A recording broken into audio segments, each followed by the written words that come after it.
Ángel Pons, buenos días. ¿Qué tal? Buenos días, Sergio. Bueno, muy buena participación de los equipos españoles en la Europa League. Sí, ayer jornada redonda, ganaron todos, Villarreal, Real Sociedad y Athletic Club.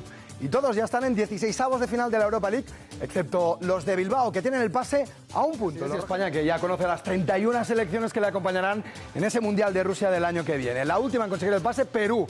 Esta pasada madrugada tras ganar a Nueva Zelanda. El gol de Cristian Ramos a la salida de un córner suponía el 2-0 definitivo y el pase a un Mundial 36 años después. Primer derbi madrileño en el nuevo estadio del Atlético de Madrid, en el Wanda Metropolitano. Un partido además de urgencias. Una derrota dejaría a cualquiera de los dos equipos tocado en la lucha por el título de Liga. Sus estrellas tampoco están bien. Cristiano y Griezmann suman solo entre los dos 3 goles en 11 jornadas. España 3, Rusia 3. Sí, Lopetegui, que sigue invicto en el camino hacia el Mundial de Rusia que disputarán el año que viene. Ayer, empate a 3 ante la anfitriona y atención, con doblete de penalti de Sergio Ramos. Hacía 90 años que un mismo jugador no marcaba 2 penaltis en un mismo partido con España. Drama para el fútbol vasco y gran noche, como diría Rafael, para Lleida y Formentera. 2 equipos de segunda división B que eliminaron a 2 de primera. Los catalanes ganaron por 2-3 a la Real Sociedad.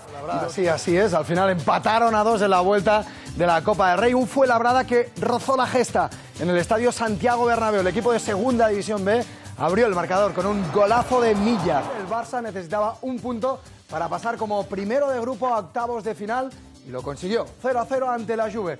Y el Atleti necesitaba ganar para mantener aún opciones de pasar y también lo consiguió. Ganó 2-0 a la Roma. El Madrid y el Sevilla tienen partido en Champions. Sí, los dos además se juegan el liderato de grupo. El Real Madrid juega en Nicosia ante el Apoel y el Sevilla recibe al Liverpool. Partidazo en la capital andaluza. Ángel Pons, buenos días. ¿Qué tal? Buenos días, Sergio.